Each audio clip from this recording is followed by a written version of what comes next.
मैं हूं कनुप्रिया सत्तन और आप देख रहे हैं खबर 100 न्यूज।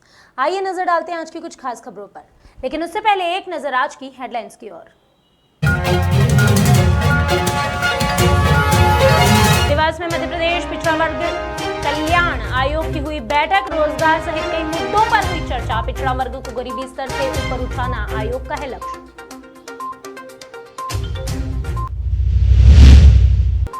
देवास में आरटीओ विभाग दिखा काफी सक्रिय, वाहनों की फिटनेस और दस्तावेज किए चेकिंग में वैक्सीनेशन को भी दिया गया महत्व।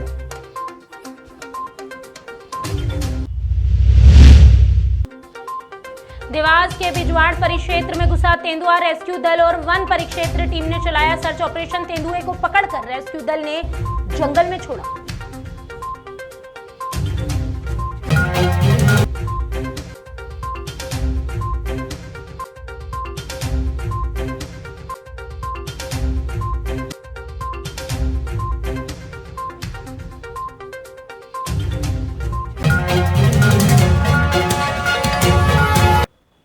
मध्य प्रदेश पिछड़ा वर्ग कल्याण आयोग के सदस्य प्रदीप पटेल ने देवास सर्किट हाउस में जिले के अधिकारियों के साथ बैठक की। बैठक में सीईओ जिला पंचायत श्री प्रकाश सिंह चौहान, मध्य प्रदेश पिछड़ा वर्ग कल्याण आयोग के सचिव डॉक्टर खोदरे, सहायक संचालक पिछड़ा वर्ग कल्याण विभाग सपना खड़ते सहित अन्य जिला अधिकारी उपस्थित थे। बैठक में प्रदीप पटेल ने कहा कि प्रदेश सरकार अमीरी और गरीबी की खाई को कम करने का प्रयास कर रही है। पिछड़ा वर्ग के नागरिकों को गरीबी स्तर से ऊपर उठाना है। पिछड़ा वर्ग की समस्याओं का अध्ययन करके योजनाएं बनाई जाएगी। इसी के तहत पिछड़ा वर्ग का डाटा प्रदेश स्तर पर इकट्ठा किया जा रहा है। उन्होंने जिले के सभी विभागों से पिछड़ा वर्ग का डेटा इकट्ठा करने के निर्देश दिए, जिससे सरकार की योजनाओं का लाभ उन्हें मिल सके। बैठक में उन्होंने जिला अधिकारियों से देवास जिले में पिछड़ा वर्ग के कल्याण के लिए, पिछड़े वर्ग के लिए जो चलाई जा रही योजनाएं हैं, उनके कल्याण के लिए जो शैक्षणिक योजनाएं चल रही हैं, उनकी भी जानकारी ली। राज्य की शैक्षणिक संस्थाओं में पिछड़े वर्ग के विद्यार्थियों को मिल रहे लाभों का आकलन किया। राज्य में पिछड़े वर्ग के युवाओं के लिए रोजगार अवसर तलाशने पर, साथ ही साथ इसकी वृद्धि के उपायों पर भी चर्चा करने की बात कही। आज पिछड़ा वर्ग कल्याण आयोग की तरफ से एक बैठक थी और पिछड़ा वर्ग कल्याण आयोग जो 2 सितंबर से अभी बना है, पिछड़े वर्गों के कल्याण के लिए उनकी आर्थिक, उनकी सामाजिक, उनकी शैक्षणिक स्थिति का अध्ययन करने के लिए आयोग हर जिले में दौरा कर रहे हैं और समस्त विभागों से जो भी जानकारियां हैं, डाटा पिछड़े वर्गों के कल्याण के लिए अब तक क्या क्या हुए हैं, वो डाटा इकट्ठा करने के लिए आज बैठक। धार जिले के देवगढ़ में आज़ादी के बाद आज तक घरेलू 24 घंटे बिजली उपलब्ध नहीं होती है। धार कलेक्टर और सरदारपुर एसडीएम को आवेदन देने के बाद भी अब तक कोई निराकरण नहीं हुआ। बिजली समस्या के निराकरण के लिए 1 साल बाद 24 नवंबर 2021 को ग्राम देवगढ़ आदिवासी समाज और जय संगठन के माध्यम से विद्युत कार्यालय राजौद में अनिश्चितकालीन भूख हड़ताल शुरू की गई। करीब 5 घंटे तक भूख हड़ताल करने के बाद राजौद विद्युत सुपरवाइजर अधिकारी नरेंद्र कुमार साकिया ने देवगढ़ में 24 घंटे बिजली की उपलब्धता को 4 से 6 दिन में करवाने का आश्वासन दिया। अधिकारी ने आश्वासन देते हुए भूख हड़ताल पर बैठी महिलाओं को, युवाओं को, बुजुर्गों को केले खिलाकर भूख हड़ताल समाप्त करवाई। इस दौरान सरदारपुर जयस तहसील अध्यक्ष राजेंद्र सिंह गामड़, विक्रम सोलंकी, भेरूलाल वसूनिया, दिलीप नेनामा, सुरेश मेड़ा सहित समाज की महिला, युवा वर्ग, बुजुर्ग के साथ जयस संगठन के कार्यकर्ता उपस्थित रहे। ये ग्राम पंचायत कचनारा के मजरा देवगढ़ का मामला है, जहां पर आजादी के बाद 24 घंटे वाली बिजली आज तक दिनांक तक नहीं है। इन ग्रामीणों द्वारा 15/9/2020 को, 28/9/2021 को, 12/10/2021 को कलेक्टर महोदय साहब, सरदारपुर एसडीएम महोदय साहब को आवेदन दिया था और निराकरण हेतु आवेदन सौंपकर मांग की थी। पर आज दिनांक तक ये निराकरण नहीं होने पर हमने जब इस गांव का दौरा किया तो वहां पर देखा 24 घंटे की बिजली आज भी इस गांव में नहीं है और हमारा आदिवासी गरीब परिवार अंधेरे में रहने को मजबूर है। हमने देखा कि बिजली का बिल भी आज दिनांक तक वहां पर आ रहा है, मीटर नहीं होने के बाद भी। ये भी कहीं ना कहीं विद्युत विभाग की खामी या भ्रष्टाचार या है और गरीबों को लूटने का प्रयास किया जा रहा है। इन लोगों के गांव में जब से देश आजाद हुआ है, जब से 24 घंटे की लाइन नहीं है, तो इनको 24 घंटे गांव में लाइन चाहिए, इसलिए इन्होंने भूख हड़ताल करी थी। आपने ध्यान क्यों दिया 24 आजाद? जब ये प्रधानमंत्री जी की योजना चालू हुई थी हर घर बिजली, जब इनके गांव में 24 घंटे की लाइन हो रही थी तो कुछ वन विभाग की कुछ आपत्तियां थी, इस कारण वो काम अधूरा छोड़ के ठेकेदार भाग गया। तो साहब आपने क्या आश्वासन दिया? अभी आश्वासन ये है, सरपंच साहब का कहना है कि मैं अपने खर्चे पे इन लोगों को जो भी 8-10 पोल लग रहे हैं उनकी खड़ी करवा के 24 घंटे की लाइन इनके गांव में पहुंचा देंगे।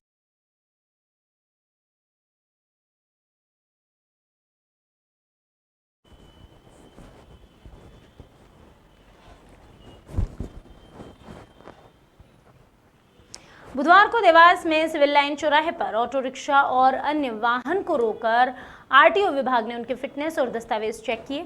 इस मौके पर नगर निगम, महिला बाल विकास और खाद्य विभाग की टीम ने वाहन चालकों के वैक्सीनेशन के सर्टिफिकेट भी चेक किए और जिनके कोविड वैक्सीन डोज कंप्लीट नहीं थे उन्हें मौके पर ही वैक्सीन लगाई गई। आरटीओ अधिकारी जया वसावा ने बताया कि इस प्रकार की कार्यवाही सतत जारी रहेगी।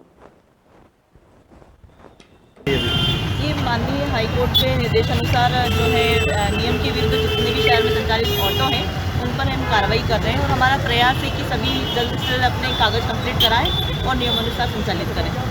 चूँकि अभी हमारा वैक्सीनेशन जो सेकंड डोज का जो परसेंटेज निकाल रहा है वो काफ़ी कम आ रहा है।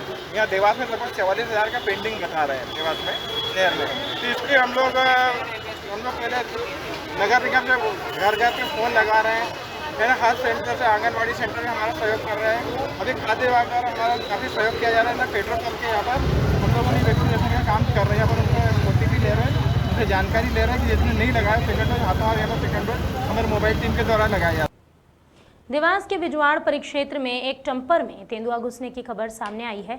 यहां धुरिया गांव में एक टंपर में तेंदुआ घुसने की सूचना मिली, जिस पर वन परिक्षेत्र देवास के रेस्क्यू दल और वन परिक्षेत्र पानी गांव के स्टाफ ने तेंदुए का रेस्क्यू किया, उसे जंगल में छोड़ा।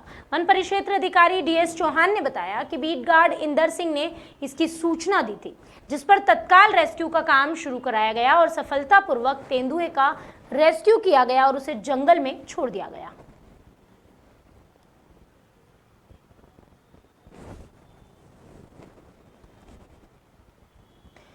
बीते दिन देवास में दीपावली और दशहरा मिलन समारोह संपन्न हुआ। उज्जैन रोड तिराहे पर सिटी जोन कार्यालय में हुए इस कार्यक्रम में जिला सचिव शकील खान ने बताया कि ये जो आयोजन है इसमें स्थानीय पदाधिकारी, कर्मचारी सहित सेवानिवृत्त कर्मचारियों ने हिस्सा लिया। बताया जा रहा है कि समारोह का मुख्य उद्देश्य समस्त कर्मचारियों और अधिकारियों को एकत्रित कर संगठन को आगे बढ़ाना था। इस अवसर पर आयोजनों से संगठन से जुड़े हर एक कर्मचारी और अधिकारी को प्रोत्साहन मिलता है।